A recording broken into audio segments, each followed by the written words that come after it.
Hey everyone, I'm Melissa and I'm here to contribute to the revenge trope stories. This story is more about karma, the consequences people face from their own actions, and by people I mean my youngest sister Carly. Now, let me give you some insight into our relationship. I'm the eldest sibling in our family, and it's just been Carly and me. You see, Carly and I grew up in your typical suburban household. Our parents doted on us and life was pretty darn good. Carly was the brainiac, acing all her tests and charming everyone she met. Meanwhile, I was just, well, me. Always getting into trouble and never quite living up to the family expectations. So, it was just us, our parents, and our cozy little home. It might not seem much to many people, but for me, it was. But then, everything changed when our parents passed away. It was a tragic accident that turned our world upside down. I still remember that day like it was yesterday. Carly and I were called to the principal's office at school, and there was Grandma waiting for us with tears in her eyes. "My dear girls, Carly and Melissa, I need to tell you something." "What's wrong, Grandma?" "I'd like to have a private moment with you both. Your parents, they're gone. There was a terrible car accident this morning while they were on their way to work." "What do you mean, Grandma? I want Mom and Dad." "This can't be happening. What do you mean they're gone?" "I know, it's incredibly tough to hear at your age, but right now, I'm the only family you have left, my dears. I promise I'll take good care of you." It's a painful memory I'd rather forget. In the aftermath, Carly and I struggled to cope. We moved in with Grandma, but nothing felt the same without Mom and Dad. As the oldest sibling, I felt the weight of responsibility falling heavily on my shoulders after our parents' passing.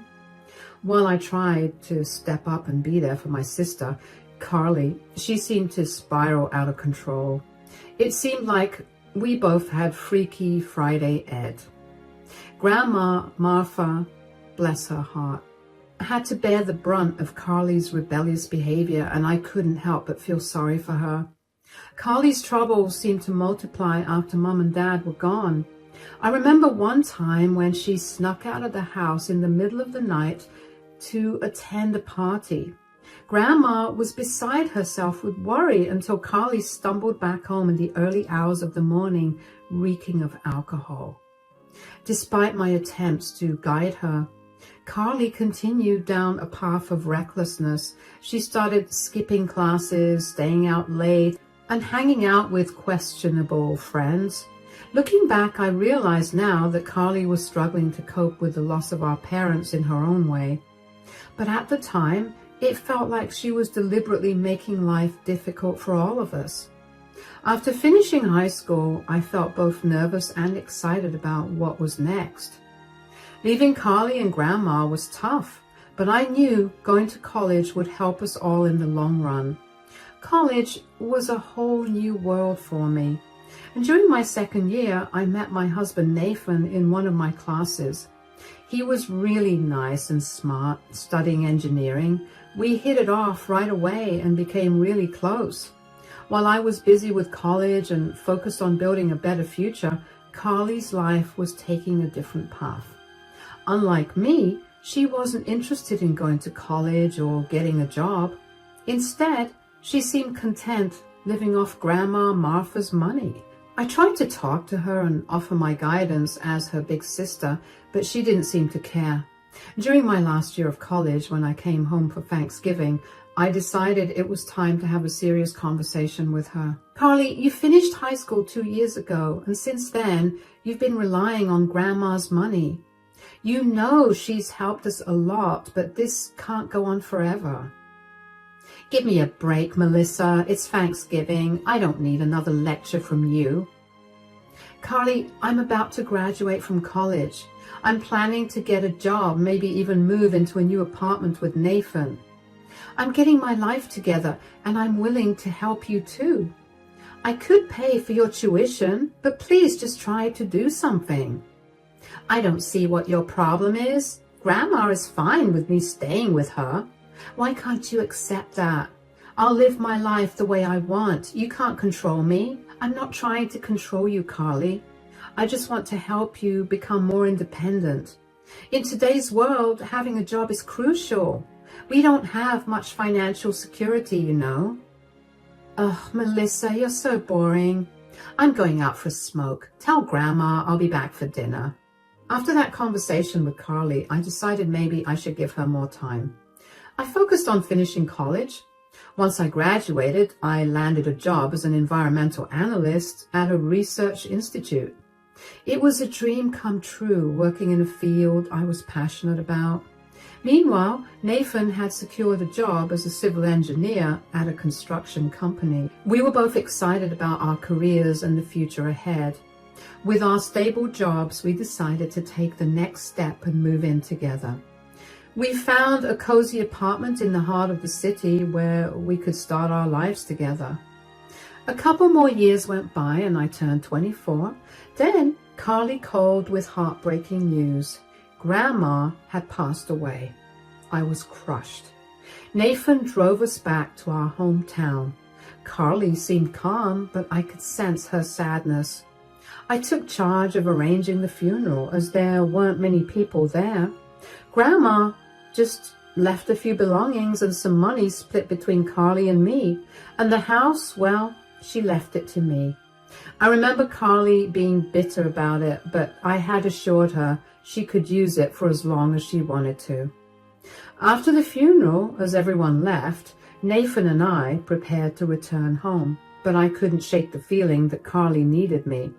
Even though she seemed okay on the surface, I knew deep down she must be feeling lonely, so I decided to stay back, wanting to support her through this tough time. Hey, why is Nathan leaving alone?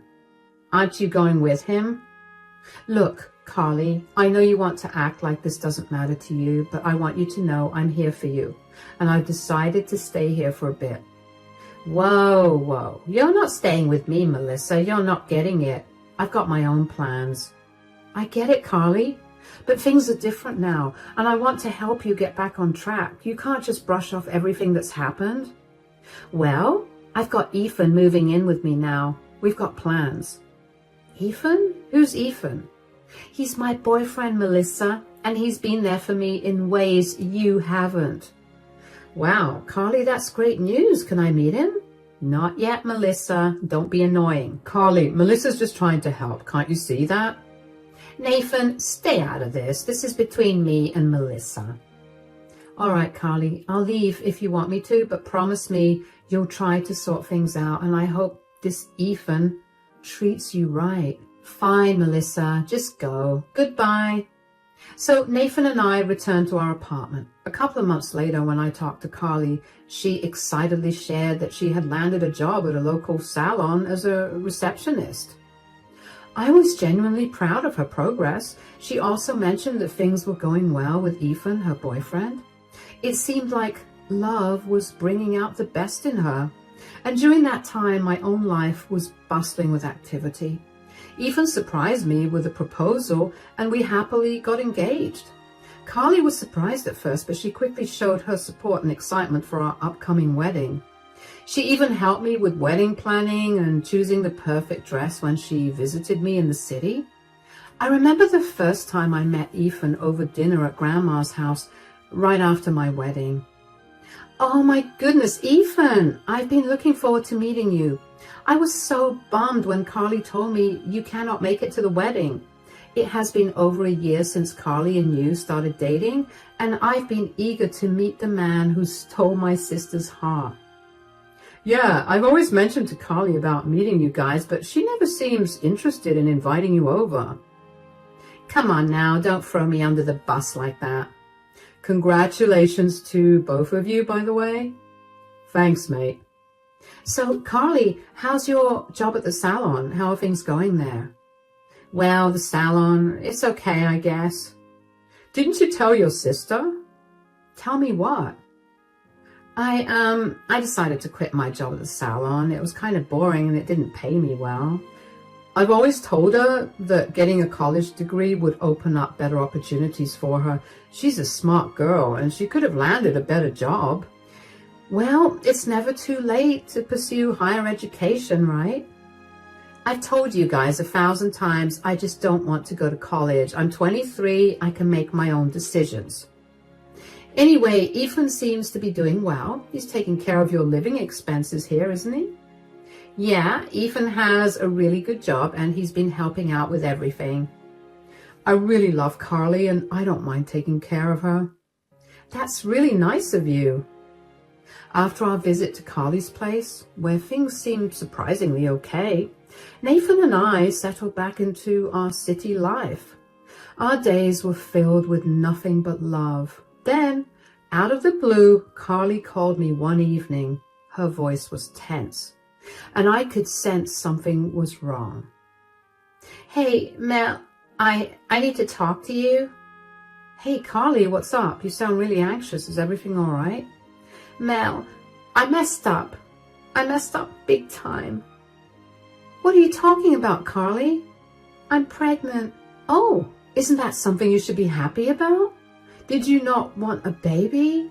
I mean, I get it. You're pretty young, but Ethan loves you and, well, it isn't Ethan's baby. What? You must be kidding me. I wish I was, Mel. I'm really ashamed to admit this, but I had been cheating on Ethan. Why would you even do that, Carly? Ethan doesn't deserve this. Well, I've been seeing this guy. He had money, and I thought it was better than being with Ethan. I didn't want a boring life. It's so complicated situation. What do you mean by a complicated situation? Ethan loves you, and you chose money over him? I don't want to settle for a mediocre life. I thought me and that guy really had a thing going on there, and he promised me that he would leave his wife, but turns out it was just a casual fling for him. When I told him that I was pregnant with his baby, he said he didn't want to be a part of the baby's life and didn't want to see my face ever again. Wow, Carly, you got involved with a married man? I know, it's a mess. I haven't told Ethan yet. I want to keep the baby, though. I think it could bring some happiness into my life. Are you sure you're ready to be a mom? Of course I am. Do you think I should keep it a secret from Ethan? Carly, that's not fair to him.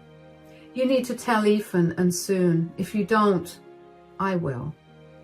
Maybe this baby will change things for the better. You're my sister. I need your support, Mel. I've been reflecting a lot lately, and I'm really regretful about how I've treated you and everyone else in my life. When our parents passed away, you were there for me, but I was not there for you. I want to change that. I've been a bad sister, but that's going to change now. I'm going to work on myself and be better. Okay, let us start by telling Ethan the truth. Then we'll figure out the rest together, I promise. So, after Carly told Ethan about the baby, things didn't go well. He got really angry and left her. I felt bad for Carly, even though it was her mistake. I didn't like seeing her hurt. She needed someone, and I didn't think Nathan would mind if I stayed with her for a while. Carly didn't have a job, and the money Grandma left her was running out, so I decided to take some time off work and stay with Carly. For the next 9 months, I was there for Carly during her pregnancy. I didn't want her to go through it alone. I visited her every month, staying with her for 1 or 2 weeks at a time. It was important to me to support her, even though she had made some mistakes. During those months, Carly and I grew closer. We talked a lot about her plans for the future and how she wanted to change. She was determined to be a better person and a good mother to her baby. I admired her strength and courage. As Carly's due date approached, I made sure everything was ready for the baby's arrival. We went shopping for baby clothes and furniture, and I helped Carly set up the nursery. It was an exciting time, despite the challenges Carly was facing. When the day finally came, I was by Carly's side in the delivery room. It was a long and difficult labor, but seeing the joy on Carly's face when she held her baby for the first time made it all worth it. I knew then that everything would be okay. So it was a baby boy, and Carly named him Cole. I decided to stay with Carly for a while, so I told Nathan I wouldn't be coming home for some time. He was understanding and said it was okay because Carly needed me. Carly was dependent on me both financially and emotionally. She wanted to start applying for jobs, so while she did that, I took care of Cole at home. I had saved enough money to support us for a while, so I wasn't worried about finances. For 4 months, I stayed at home with Cole while Carly went out to look for jobs. Nathan visited us every weekend, and we enjoyed spending time together as a family. Carly began seeing a guy named Josh, and she spent a lot of time with him. I was worried because she wasn't focusing on finding a job or taking care of Cole anymore. Despite my support, she seemed more interested in spending time with Josh than being independent. Carly came back home one evening after her dinner date with Josh. "Guess what, Melissa?" "What?" "You can go home and stay with Nathan. I don't need you here anymore." "Did you finally get a job?" "No, but Josh wants to move in, and he has a good job, earns well, and can take care of me and Cole." "Are you sure about this? It's only been a month since you started seeing this guy. You have a little baby now. You're a mother. There are things you need to consider." "I don't want to hear another word, Melissa. I'm a grown woman. You can pack your bags and leave tomorrow morning." "I have had enough of you ordering me to get a job, enough of you trying to tell me to be more responsible for Cole. I am Cole's mother. No one knows him better than I do." "Carly, after all that I have done for you, I literally left my husband alone in the city so I could come and stay with you. I left my job, I left my life behind to support you and help you finally get your life back together. And all I asked of you in return was to be a little responsible." "Responsible this, responsible that. Don't you get it, Melissa? I'm done with you. I have a family now. I have a son and a boyfriend. It's better that you go back to your family. I mean, sure, thanks for helping me these last few months, but your job is over now.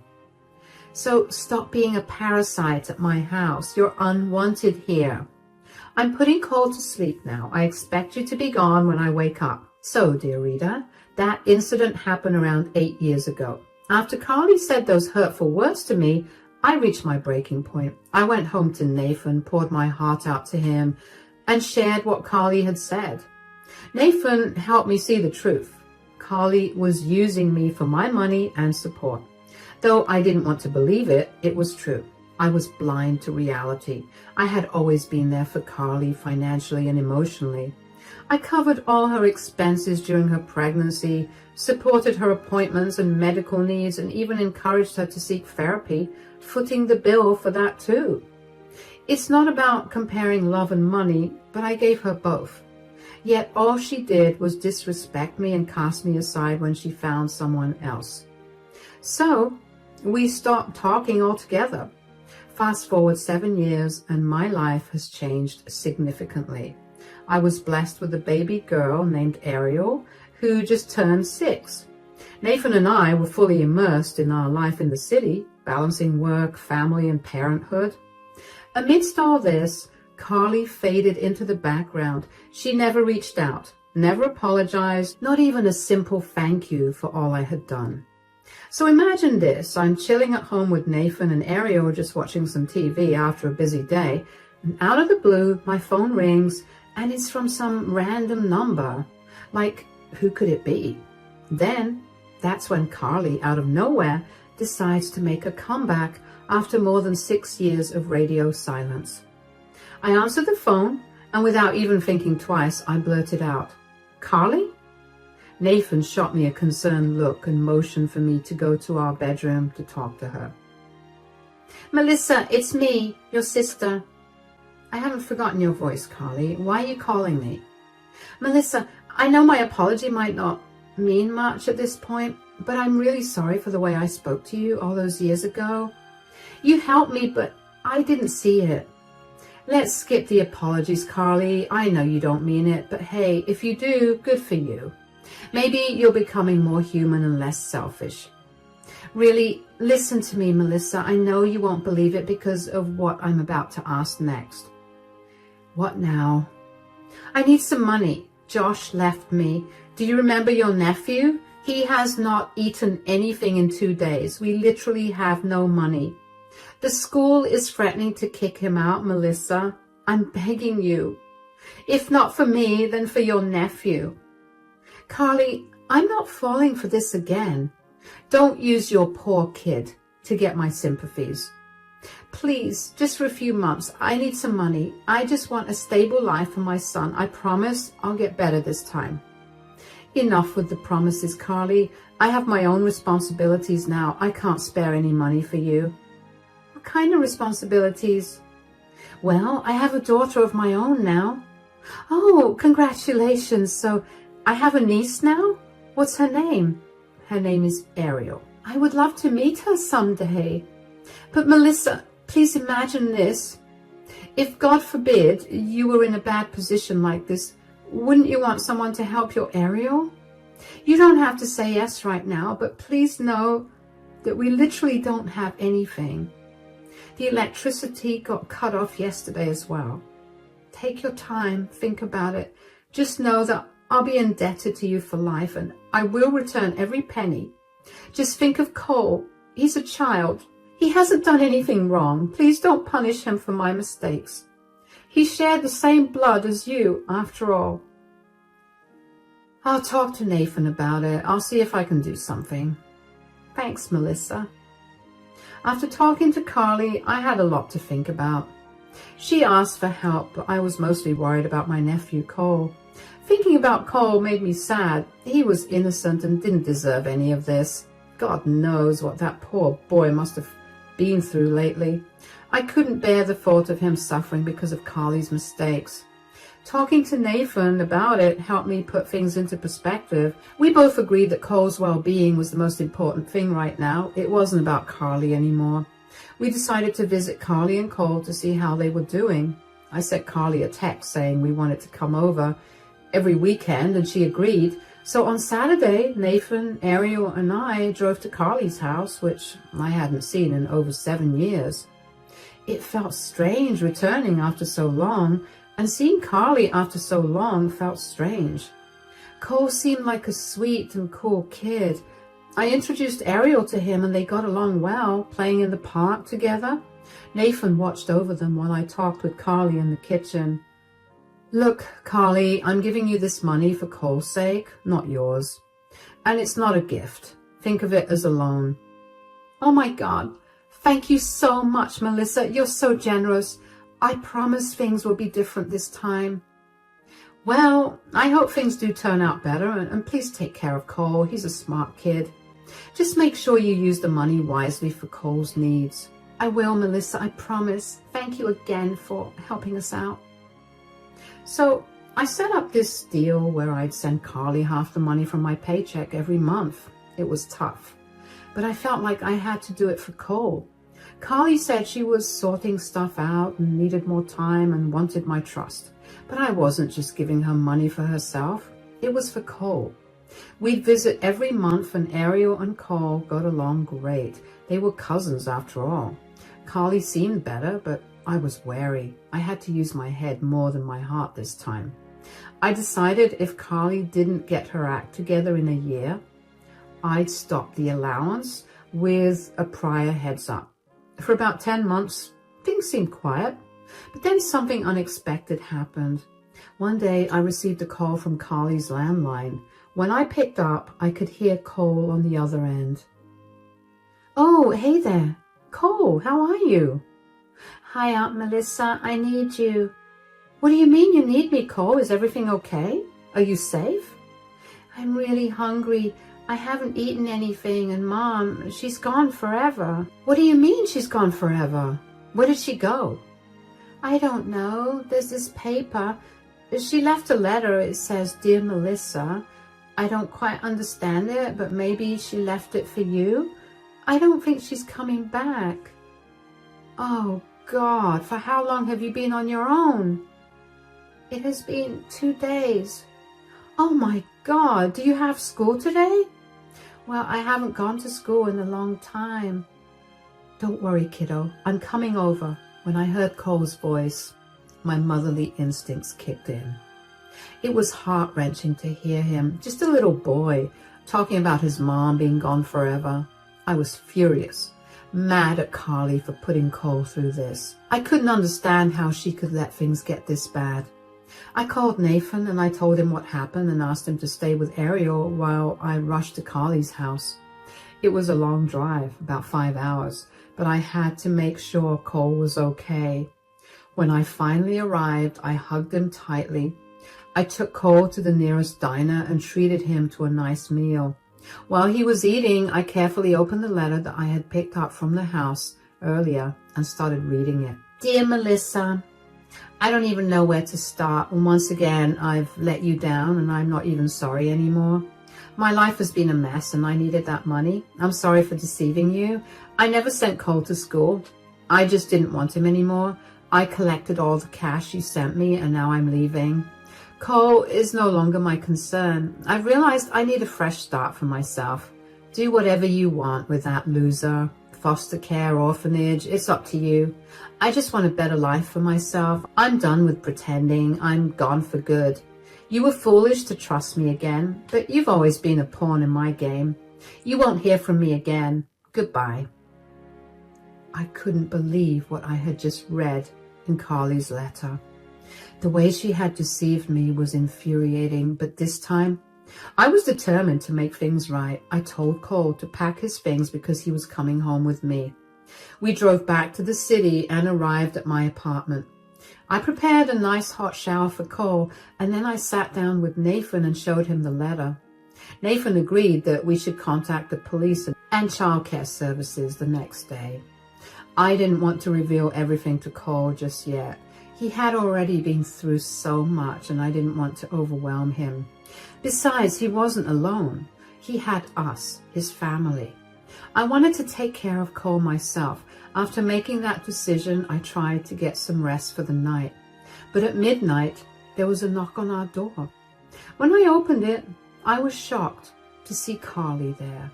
Carly, what on earth are you doing here? I'll have Nathan call the cops. What's going on? Oh, hush, Melissa. Where's Cole? I need to see him. He's inside sleeping, but I'm not letting you near him. Not after what you've done. Did you even realize he read that letter? You called him a loser and said you didn't want him anymore. My plan didn't work out. Just give me my son and I'll leave you alone. Your plan? What plan are you even talking about? Well, I got robbed. I was out traveling, trying to figure things out, you know. But then these guys jumped me, took my bag, which had all my cash, and left me with nothing. I had no choice but to come back. So you think it's that easy? You can just waltz back here and expect everything to be okay. I'm telling you, Melissa, give me my son and I'll leave. You won't ever have to see me again. If you need Cole, meet me at the police station tomorrow. We'll sort things out there. Don't drag the cops into this. After everything you've done, you think I won't involve them? You've been nothing but trouble since our parents died. Selfish to the core. Melissa, this is ridiculous. You're overreacting. Overreacting? You abandoned your own child. You're going to pay for this, Carly. I won't let you ruin Cole's life any further. You don't understand what I've been through. And what about what Cole's been through? He deserves better than you. I'm calling my lawyer tomorrow. We're taking custody of Cole. You can't do that. He's my son. Not anymore. You gave up that right when you left him alone. You're going to regret this, Carly. So here's how it all ended up. Cole is officially a part of our family now. After all the court drama, we finally got the legal papers declaring him as our son. It was a long journey, but seeing him settle in so well makes it all worth it. We made sure he got into a good school and gave him all the love and care he deserves. It's amazing to see how easily he accepted us as his parents. As for Carly, well, she's nowhere to be found. She doesn't have a job or anyone to turn to. The house she used to live in is legally mine, thanks to Grandma's will, and she's not allowed there anymore. Honestly, I don't even want to know where she is. My priority now is protecting Ariel and Cole from her influence. I don't think she'll ever come back, and that's just fine by me. We're creating wonderful memories together, and every day feels like a blessing. I'm grateful for the family we've become and for the chance to give Cole the life he deserves.